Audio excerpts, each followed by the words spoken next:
saya masih merenungkan soal kemarin saudara. Ya, coba gambarnya ditayangkan Feby.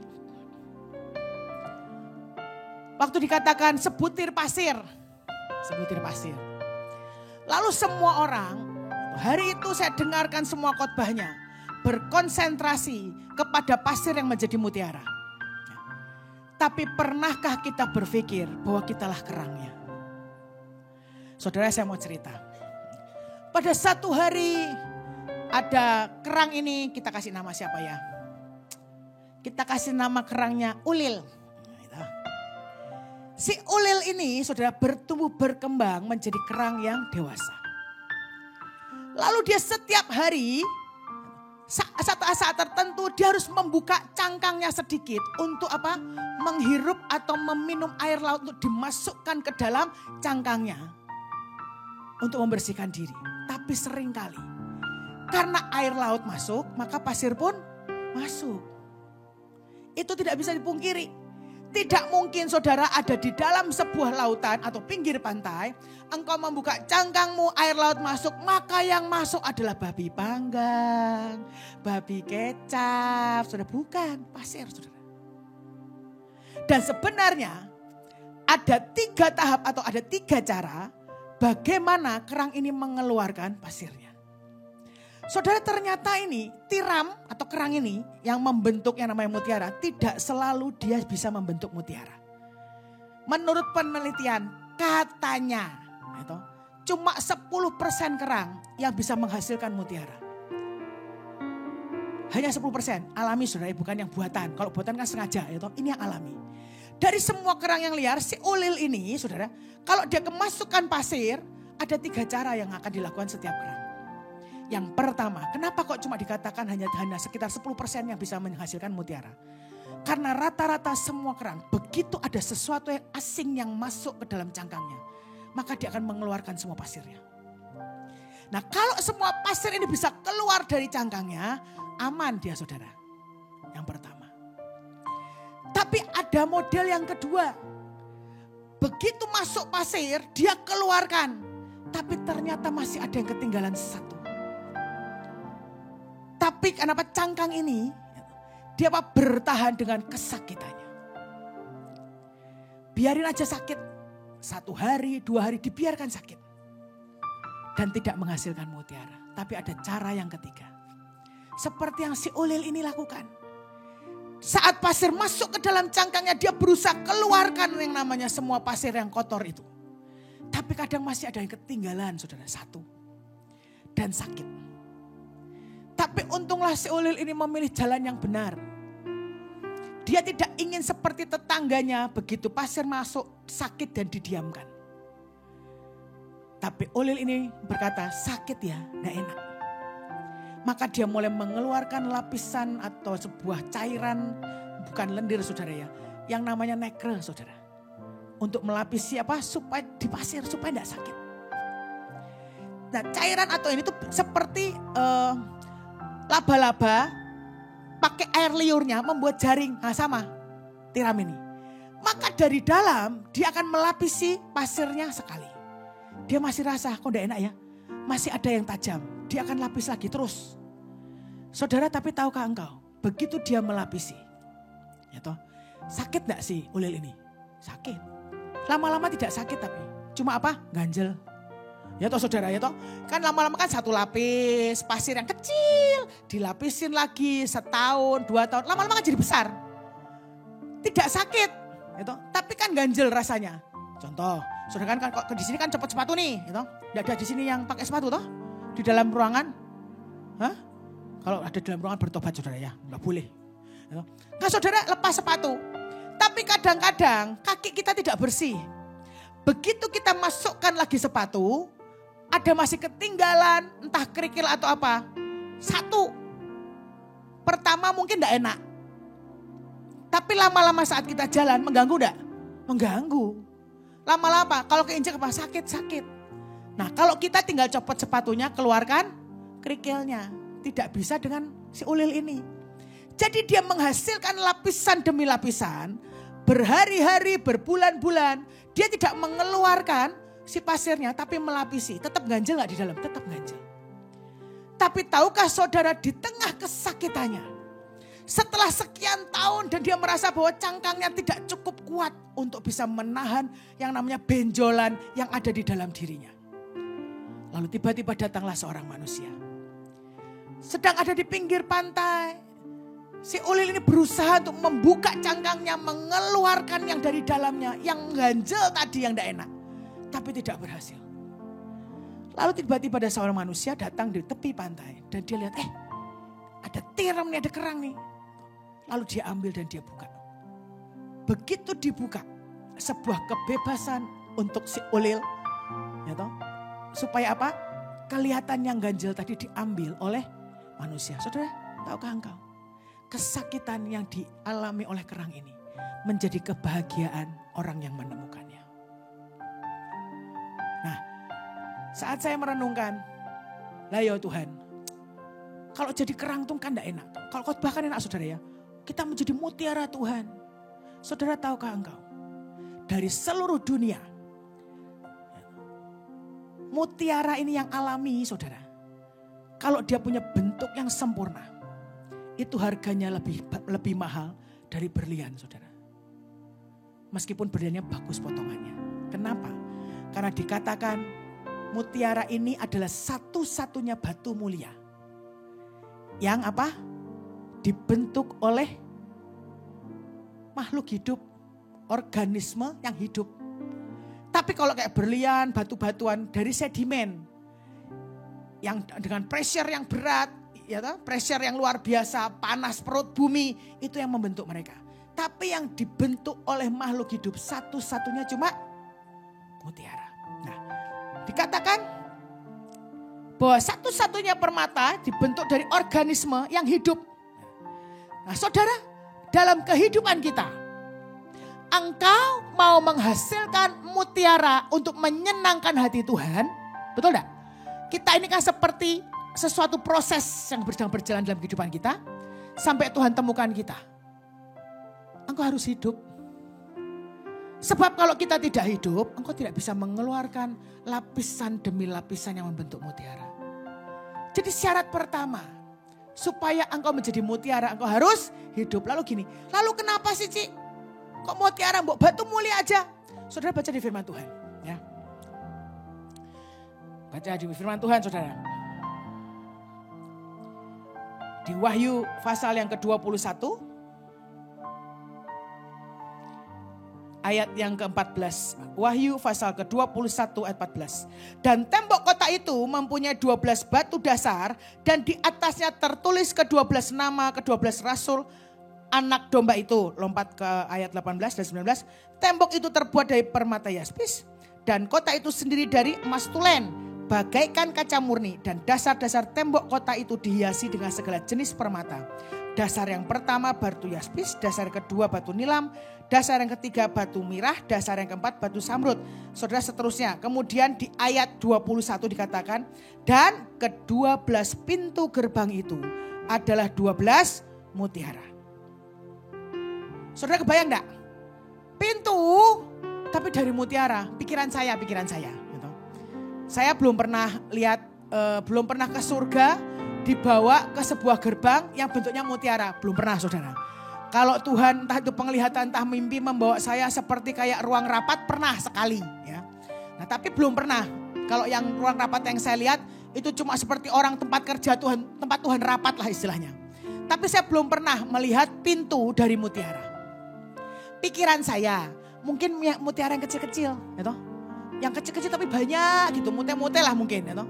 Tapi ternyata tidak. Saudara sudah baca bukunya Bu Nani apa belum? Sudah toh? Ada penglihatan.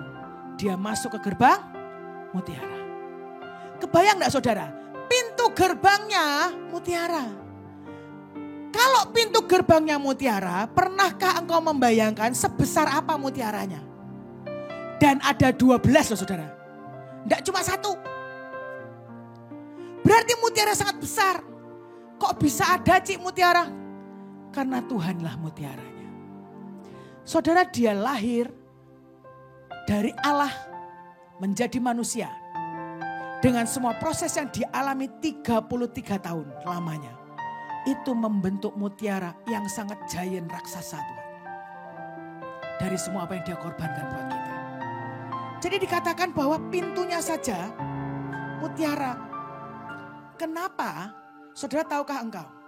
Mutiara itu juga termasuk yang namanya batu mulia. Yang paling rentan di antara semua permata. Tidak kuat mutiara. Tapi disitulah kita mau berkata. Kalau Tuhan proses kita butuh Tuhan buat jaga kita saudara. Kenapa? Mutiara itu mudah tergores. Dan jika terkena cuka, maka akan larut. Mutiara tidak pernah bisa tergores saudara. Gampang banget untuk bisa hancur. Dan kalau dia kena asam atau cuka, dia akan larut. Sebetulnya itulah hidup kita saudara. Kita ini banyak luka. Tapi untuk jadi pahit itu pilihan. Itulah kenapa engkau butuh Tuhan. Untuk dia jaga hati kita. Dan sekali lagi kita ini rentan terhadap namanya asam. Rentan sama namanya pahit. Itu akan menghancurkan mutiara-mutiara dalam hidupmu. Yang kau bentuk seumur hidupmu. Yang saat terakhir nanti engkau akan persembahkan mutiara kehidupan kita kepada Tuhan. Saat engkau diangkat di awan-awan. Saudara engkau akan memberikan kepada Tuhan cangkang yang kosong. Atau cuma isinya cangkang pasir. Atau mutiara. Mutiara yang besar, yang kecil. Saya pernah waktu itu di Jakarta saudara. Sedang kebaktian seperti ini lalu saya didoakan. Saya tahu semengerti yang saya bisa, yang namanya mutiara itu proses tidak enak pokoknya. Gitu. Lalu saya waktu itu berdoa, hadirat Tuhan kuat. Dan tiba-tiba seorang hamba Tuhan itu mendapat penglihatan. Dia bilang, saya lihat Tuhan itu memberikan mahkota mutiara untuk Ibu Lani. Antara senang tapi ya sedih itu saudara. Saya tuh nangis. Bukan nangis karena bahagia saudara, nangis karena bingung. Tuhan, orang lain tuh mutiaranya berlian. Atau bagus dengan batu berwarna-warni. Bagianku kok cuma mutiara. Isinya proses sama proses. Lalu saya tuh tanya, apa tidak ada mutiara yang lain toh Bu? Gitu. Kan kurang ajar sudah dikasih mahkota itu kan lumayan toh betul enggak? Saya nanya apa enggak ada yang lain. Terus kemudian hamba Tuhan ngomong gini, kamu salah nih. Mahkota diberikan karena proses sudah berakhir. Betul enggak? Ada orang yang tidak mengerjakan apa-apa, tiba-tiba kasih mahkota. Bukan, engkau sudah bekerja menyelesaikan tugas, baru diberikan mahkota. Dan dikatakan mahkotamu, engkau sudah terima mahkota. Berarti proses mutiaramu di satu sisi sudah selesai. Tapi ternyata saudara dalam satu pribadi kita ini, ada yang punya mahkota itu bermacam-macam. Mungkin ada yang mutiara berproses saudara. Dan setiap kali proses Tuhan selesai dalam hidup kita, kita tuh punya reward. Makanya hari ini, kalau Tuhan sedang proses hidup kita, saudara jangan cepat-cepat menyerah. Mari persembahkan yang terbaik buat Tuhan. Kenapa? Kan ada hadiahnya. Selesai. Sekian bulan kemudian. Ada satu lagi seorang hamba itu mendapat penglihatan. Lani katanya. Aku tuh lihat Tuhan kasih kamu seperti mutiara berwarna merah. Penasaran saya saudara. Apa ya ada di dunia ini mutiara warna merah? Ada ternyata. Dan itu sangat langka. Merah bukan dari tinta atau darah. Ternyata dari koral laut atau apa. Dan itu sangat jarang. Dan tidak bisa dibuat. Yang bisa diternak itu mutiara hitam. Tapi tidak bisa mutiara merah. Saudara saat Tuhan berikan seperti itu. Saya bilang Tuhan. Sebegitu sakit yang pernah saya rasakan. Saudara reaksi hati kita menentukan banyak hal. Engkau ngamuk, marah gitu. Engkau tidak akan dapat apa-apa. Atau engkau menghindari masalah seperti kerang nomor 1 tadi. Mengeluarkan semua pasir. Engkau tidak mau menghasilkan apapun. Bisa. Itu pilihan. Atau begitu ada sesuatu yang masuk dalam hidupmu. Engkau tidak mau bereaksi apapun dan membiarkan kesakitan, kepahitan diam dalam hidupmu. Sakit terus tidak mau sembuh. Bisa? Itu orang-orang yang sedang membelai jiwa saudara. Dan engkau tidak akan pernah bertumbuh secara dewasa rohani. kalau engkau tidak bisa buang yang menyakitkan dalam hidupmu. Itulah kenapa tanah, pohon, ukiran engkau harus bereskan. Tapi pilih yang ketiga. Tuhan berikan proses, mari nikmati. Ganjel enggak apa-apa untuk kepentingan Tuhan. Bukan untuk kepentingan kita. Ya. Sebegitu berharganya yang namanya mutiara. Saudara, tahukah engkau? Pintu Yerusalem baru tadi seperti apa? Mutiara. Dikatakan kota Yerusalem baru itu punya kota yang sangat luas. Tingginya saja katanya 1.500 mil, saudara. Kebayangkan pintu gerbangnya sebesar apa. Tapi saya bertanya-tanya, kenapa Tuhan engkau membiarkan mutiara yang rapuh tadi menjadi pintu gerbang? Kalau didobrak orang kan gampang. Gampang rontok. Gampang yang namanya rapuh. Gampang yang namanya pecah. Sangat mudah. Karena dibandingkan dengan yang lain dia tidak kuat. Tapi Tuhan berkata, akulah pintu itu. Saudara, kalau Tuhan yang jadi pintu, firman-Nya berkata, kalau Tuhan bersama dengan kita, siapakah lawan kita? Betul? Kalau dia meskipun seolah-olah rapuh, tapi kalau dia yang menempatkan diri, Tuhan di atas segala Tuhan, Raja di atas segala Raja, siapa yang berani, saudara? Dan Tuhan katakan di Yerusalem baru, aku tidak pernah menutup pintuku untuk diterobos, karena semua orang boleh datang yang memang layak untuk masuk ke dalam Yerusalem yang baru. Saudara, kenapa kok Tuhan jadi pintunya? Dikatakan saudara, karena Yesus sendiri, dia yang dari Allah pencipta langit dan bumi, merelakan anaknya menjadi manusia. Dan dikatakan akulah jalan kebenaran dan hidup. Harus lewat Yesus. Jadi kalau dikatakan bahwa proses kehidupan kita harus apa? Lewat Yesus, tidak ada jalan yang lain. Dan lewat Yesus itu artinya engkau harus mau dan rela apa? Diproses tadi.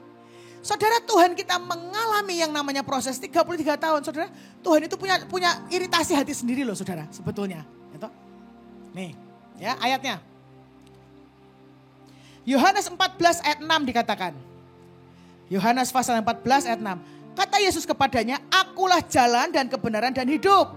Tidak ada seorang pun yang datang kepada Bapa kalau tidak melalui aku. Jadi engkau mau masuk surga harus lewat Yesus. Tidak punya jalan lain.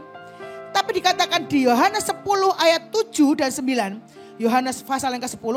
Maka kata Yesus sekali lagi, aku berkata kepadamu sesungguhnya akulah pintu ke domba-domba itu. Akulah pintu, barang siapa masuk melalui aku, ia akan selamat. Dan ia akan masuk dan keluar dan menemukan padang rumput. Tapi sekali lagi saudara, harus lewat Yesus karena dia adalah pintu. Dikatakan ada satu ayat yang menarik. Di Ibrani 10 ayat 19 sampai 20 dikatakan seperti ini. Ibrani pasal yang ke-10 ayat 19 sampai 20. Jadi saudara-saudara, oleh darah Yesus kita sekarang penuh keberanian dapat masuk ke dalam tempat kudus.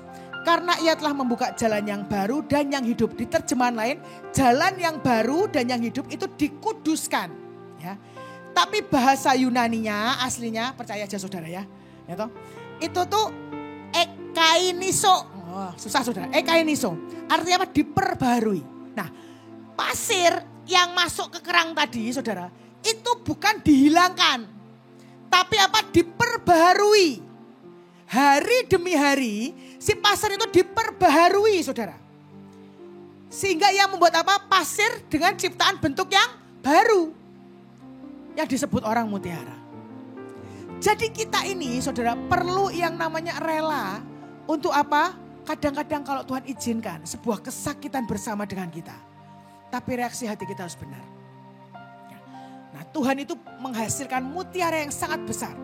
Karena apa? Respon terhadap iritasi hidupnya luar biasa. Lalu bagaimana caranya? Supaya kita tidak teriritasi. Yang pertama dikatakan Yesus menutupi gangguan hidupnya. Dengan apa? Anugerah Bapa. Jadi seperti yang dikatakan kita butuh anugerah. Saudara, Tuhan itu disalah mengerti sejak dari lahirnya. Ya. Sekarang bayangkan saudara, yang sering kali mengiritasi hati kita. Bukan karena sesuatu hal yang hebat. Tapi sesuatu apa yang sederhana. Yaitu apa? Salah mengerti. Saya tanya Tuhan, kenapa Engkau bilang bahwa proses hidup kami itu mulai dari salah mengerti? Saudara, itu adalah akar pahit dalam kehidupan kita sebagai manusia. Dia apa? Salah mengerti. Kenapa bisa begitu? Saudara, kita ini kadang punya maksud. Tapi orang lain belum tentu ngerti maksud kita. Contoh saya aja. Beberapa hari ini kan ngomong, ayo saya ngomong sama Kaleb sama Lala. Kita makan yang benar, jangan jajan terus. Makan real food. Ayo diet supaya sehat.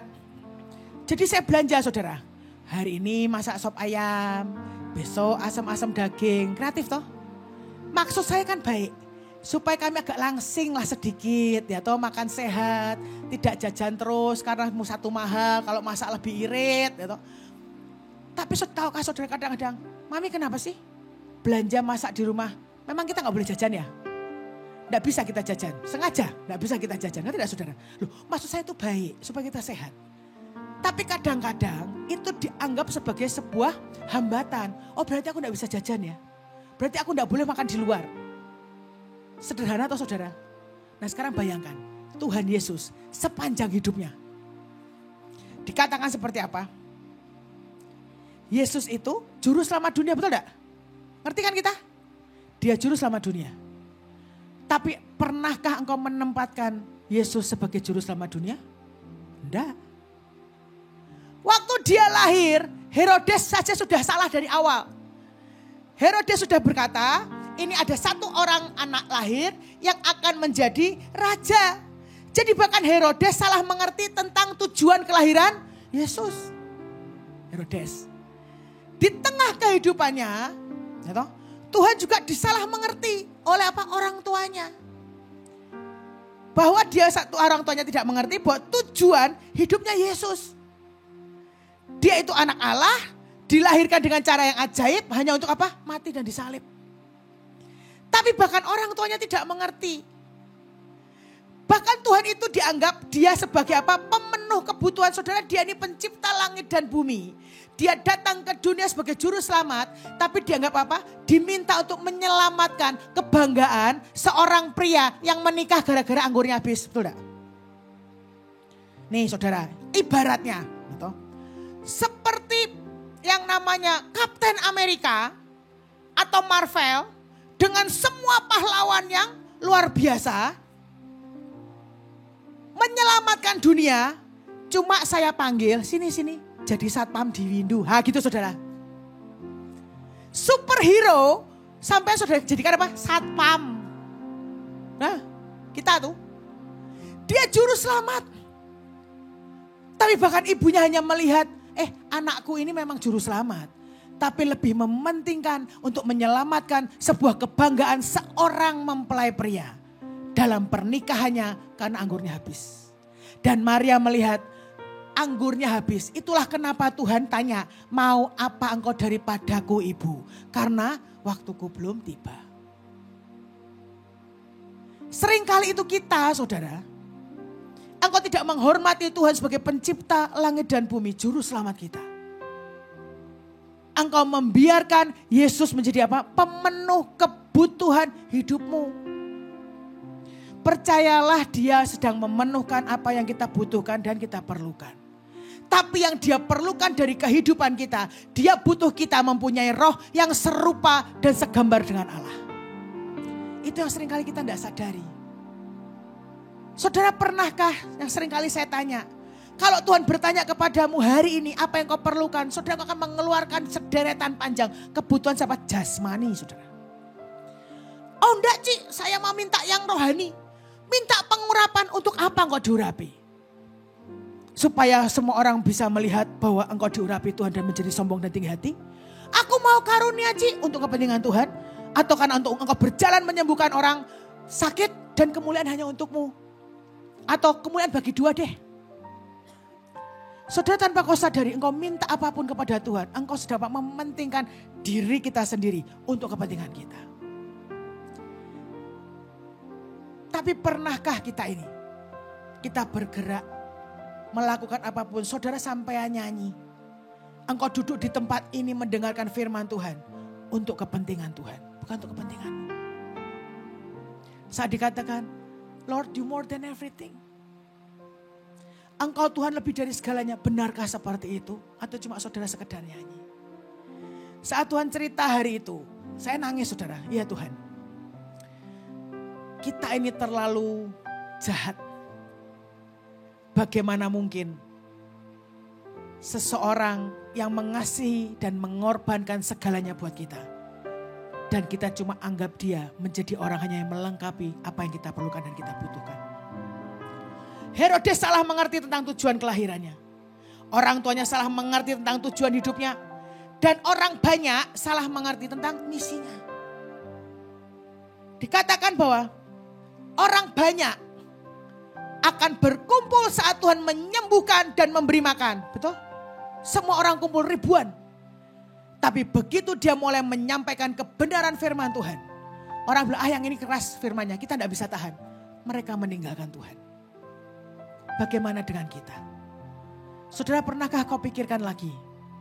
Di antara orang yang terdekat dengan Yesus ada 12 orang. Bahkan mereka tidak mengerti ajarannya. Tuhan harus mengubah kata-katanya. Menerjemahkan sekali lagi dengan sangat sederhana. Supaya muridnya ngerti.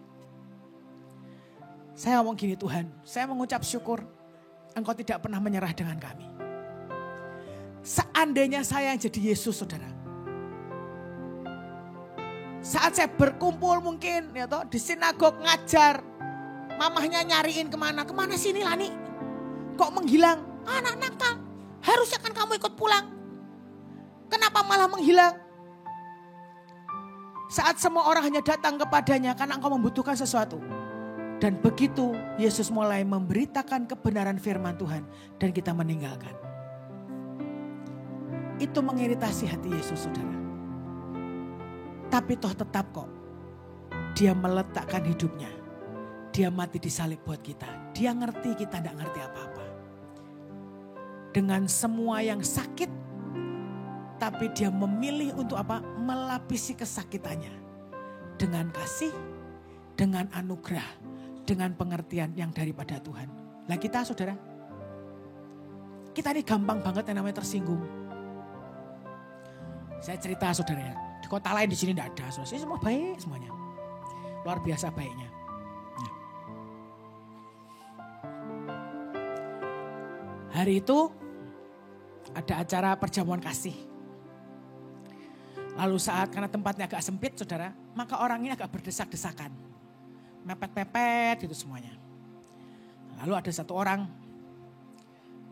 Lama. Yang lain kan ngantri gitu. Di depan tempat minuman. Ditungguin kok tidak pindah-pindah ya toh. Kan makin lama antrian makin panjang. Lalu orang ini berkata, maaf bisakah engkau minggir sebentar. Maksud orang yang ngomong supaya minggir sebentar. Supaya apa? Antriannya tidak panjang. Engkau cukup mengambil yang kau perlukan, engkau bergeser supaya yang lain tidak ngantri. Tapi penerimaan si tetangga yang di depannya, saudara, marah.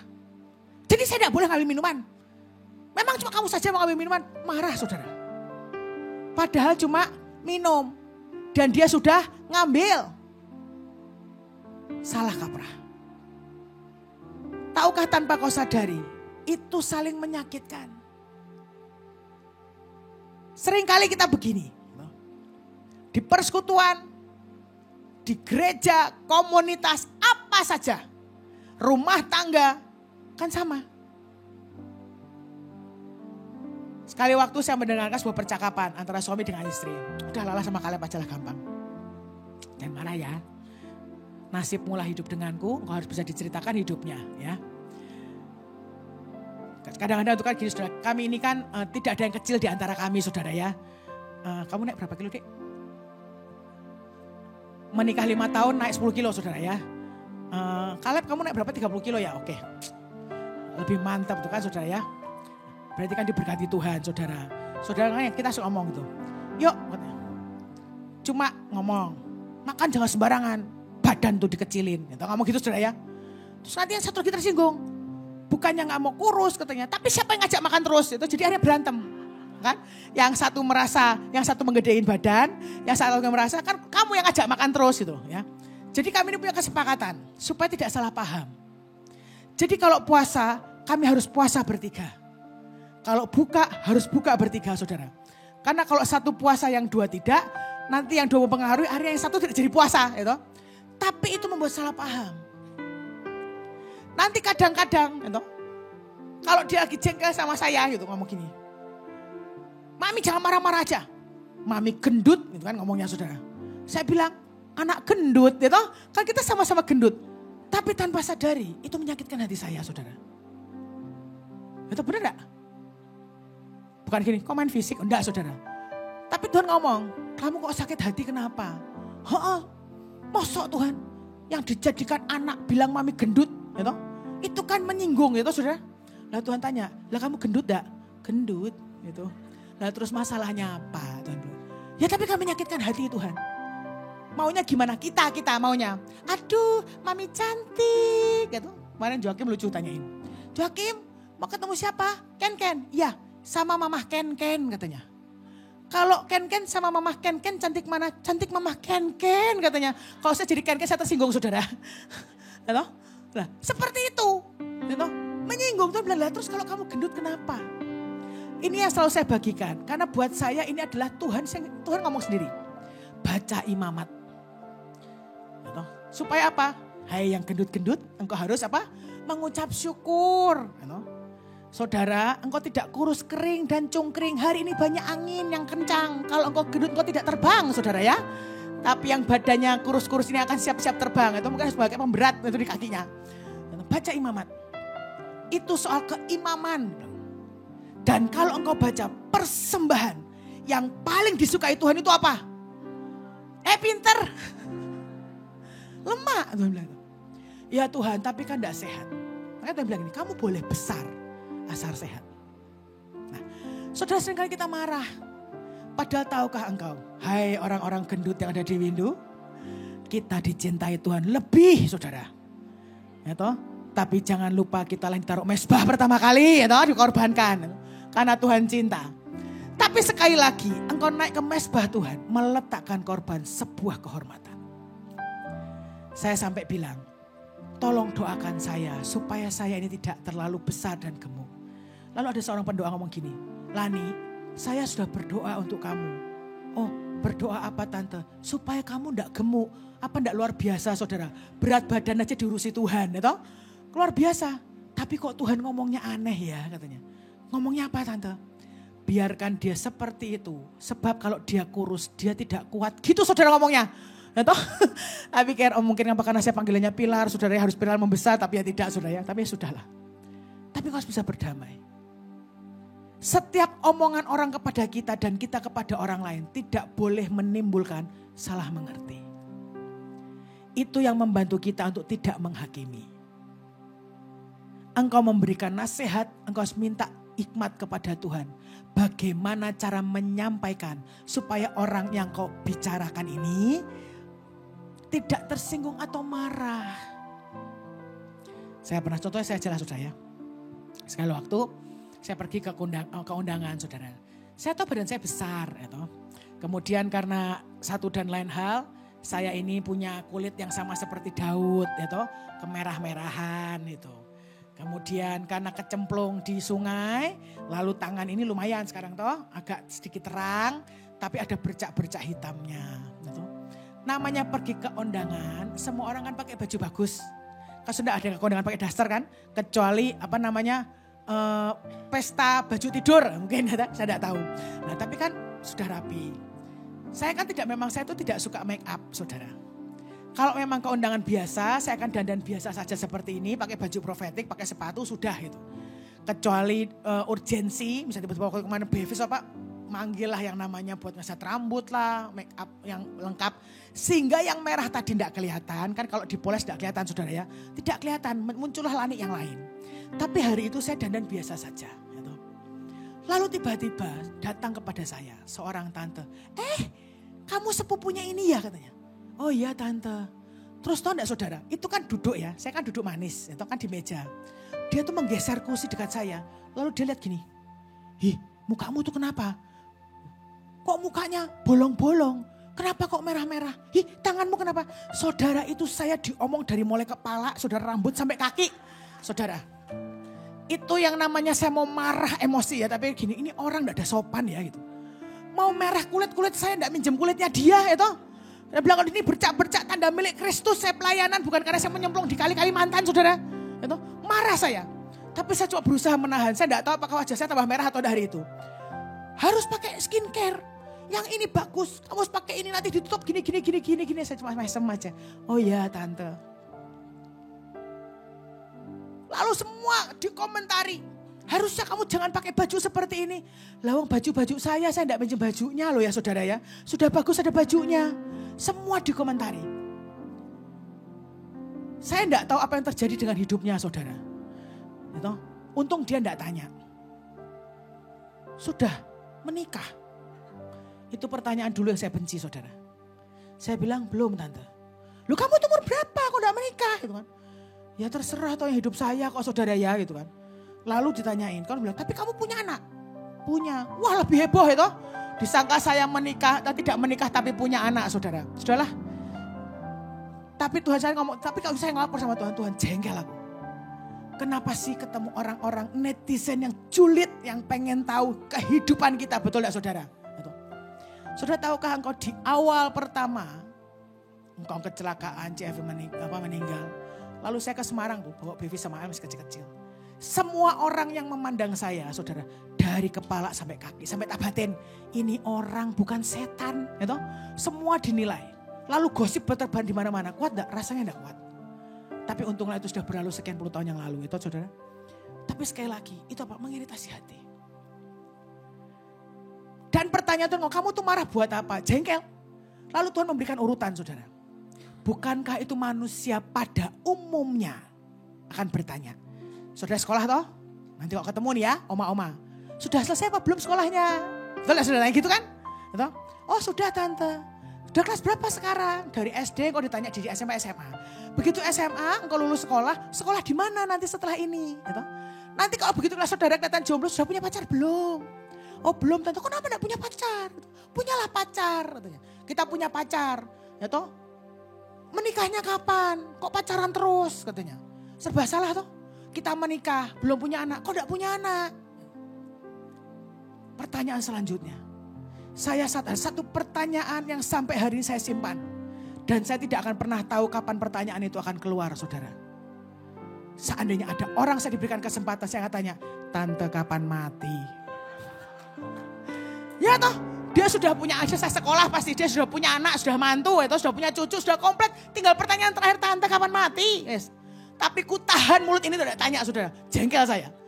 Tapi kalau sekarang ada orang tanya, teriritasi saya? Enggak. Kenapa? Masing-masing kita punya cara untuk hidup dengan Tuhan. Itulah kenapa membuat kita tidak bisa saling menghakimi. Cara yang baik untuk saya belum tentu untuk saudara. Saudara tahukah engkau yang mengiritasi hati kita, yang pertama dan dasar adalah salah mengerti.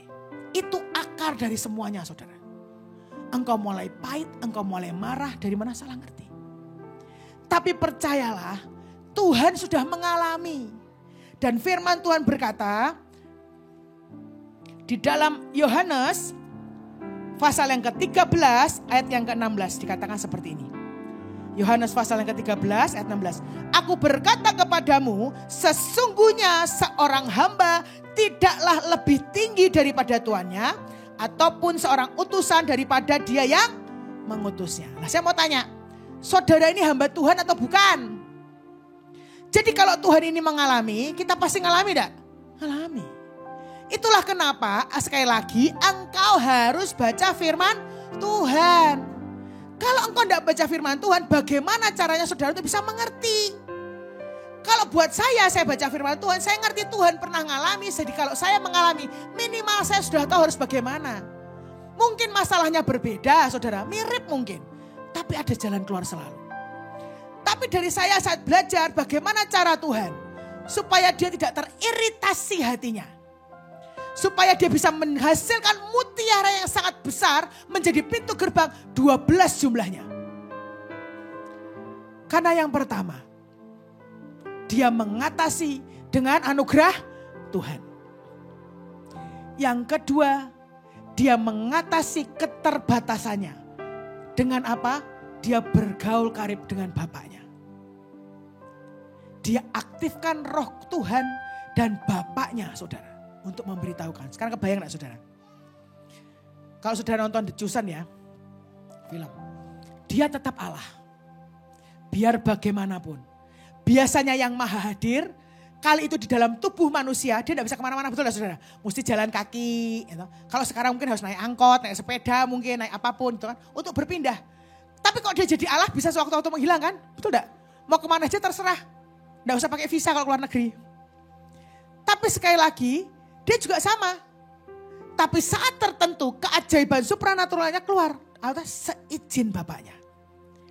Tapi yang membuat dia bertahan, dia tidak meratapi nasibnya sebagai seorang manusia, karena dia bergaul erat dengan Bapaknya. Bapak yang dia sembah yang maha tahu. Apa yang akan datang, harus bagaimana, Bapaknya tahu. Yesus tidak tahu waktu dia ada di dunia. Tapi sekali lagi saat dia melakukan keajaiban seizin Bapaknya. Jadi sekali lagi, supaya kita tidak teriritasi, saudara.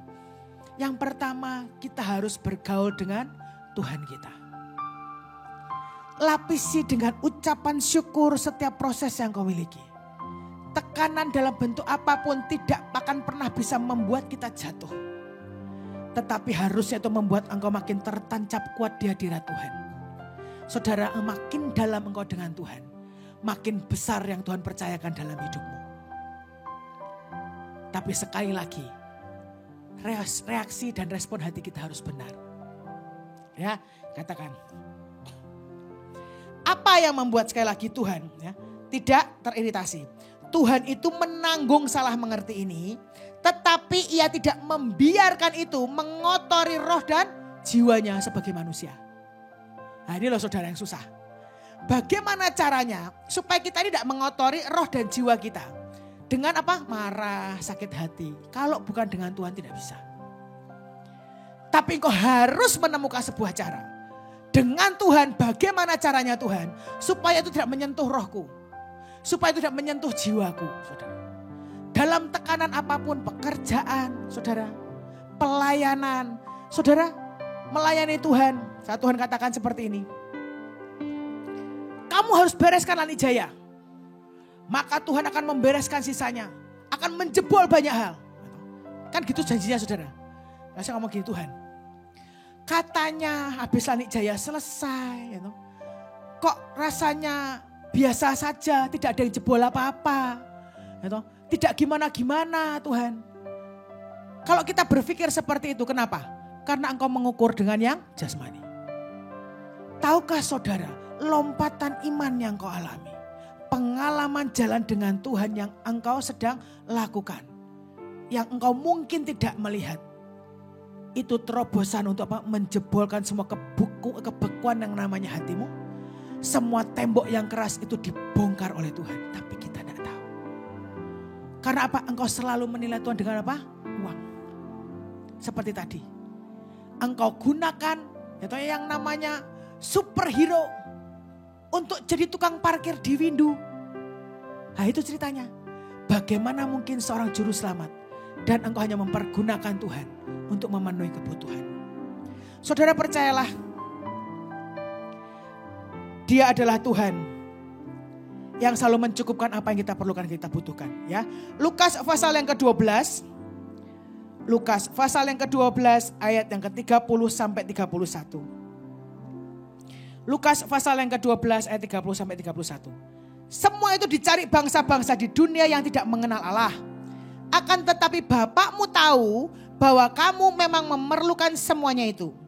Tetapi carilah kerajaannya, maka semuanya itu akan ditambahkan juga kepadamu. Saudara, dia pasti memenuhkan yang kita perlukan dan butuhkan. Amin. Tapi sekali lagi Tuhan berkata, kamu cari Tuhan dulu. Kenapa? Buat Tuhan, manusia roh kita bertumbuh, supaya apa? Serupa dan segambar dengan Tuhan, itu jauh lebih penting. Bukankah firman-Nya berkata, ya toh, bunga padang didandani, burung di udara tidak cari makan tetap hidup dikasih makan, saudara. Apalagi kita anak-anak Tuhan. Itu janji Tuhan, tapi seringkali kita khawatir. Itu khawatir. Padahal kalau dipikir kita khawatir, kita bisa apa, saudara? Kok tidak bisa apa-apa? Hari ini cuma Tuhan mau katakan, jangan salah gunakan apa yang menjadi tujuanku yang utama.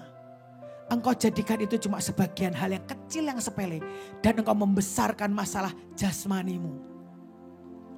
Tapi kalau kita bilang, tapi Tuhan aku perlu ini.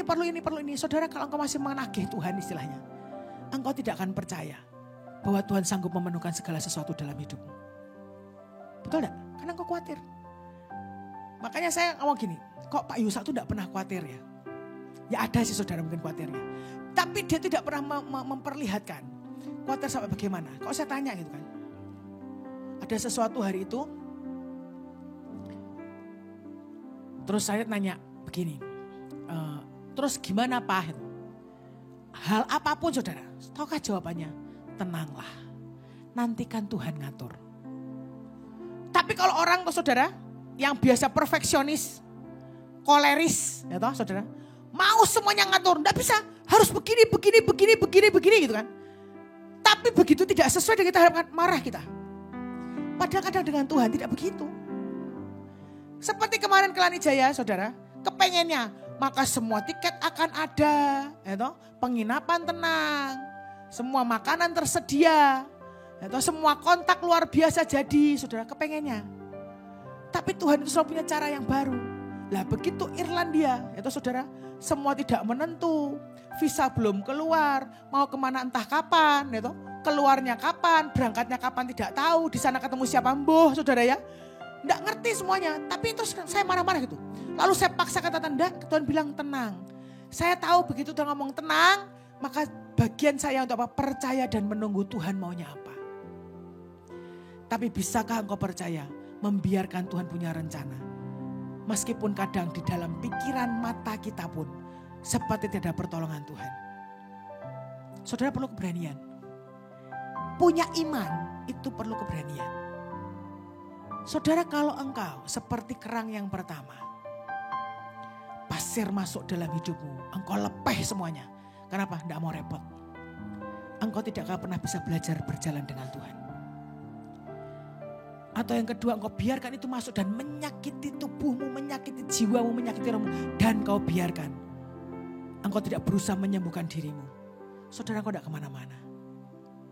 Tapi hari ini biarkan Tuhan membuat hidup kita berani mengeluarkan lapisan demi lapisan. Sampai saat Tuhan temukan kita, dia berbahagia, dia menemukan yang berharga dalam hidup kita. Saudara pilihan.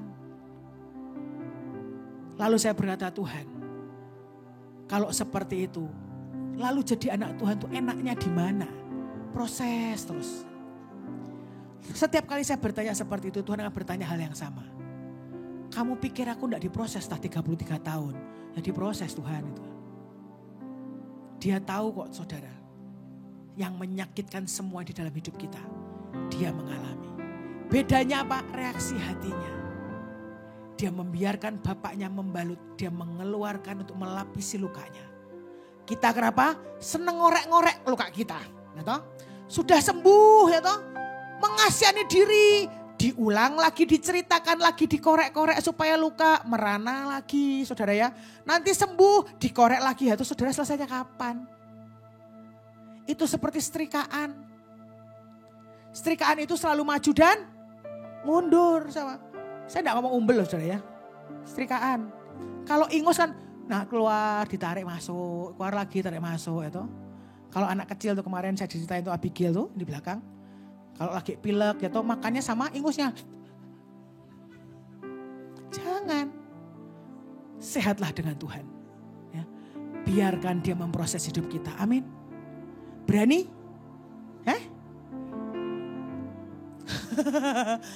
Saudara begitu kau bilang berani ya toh. Saya berdoa ya toh.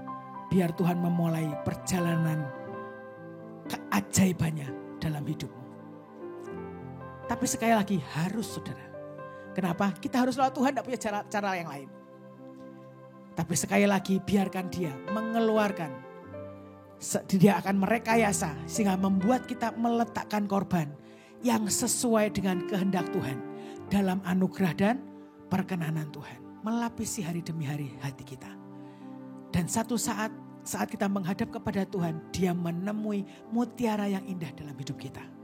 Bukan yang pahit, bukan yang busuk, bukan yang menjijikkan, bukan yang kotor. Tetapi apa? Yang mulia. Yang berharga di hadapan Tuhan. Amin. Saya berdoa hari ini, Tuhan buka mata saudara. Tuhan, Engkau akan buat hamba-hambamu di tempat ini melihat mutiara apa yang mereka miliki. Saudara, apakah masih kecil mutiaramu? Ataukah sudah membesar? Apakah berwarna putih, berwarna merah, ataukah hitam? Saudara tanya, kenapa itu proses dalam hidupmu? Untuk kau bisa selalu syukuri. Dan itu akan membuat mutiara kita menjadi besar di hadapan Tuhan. Amin.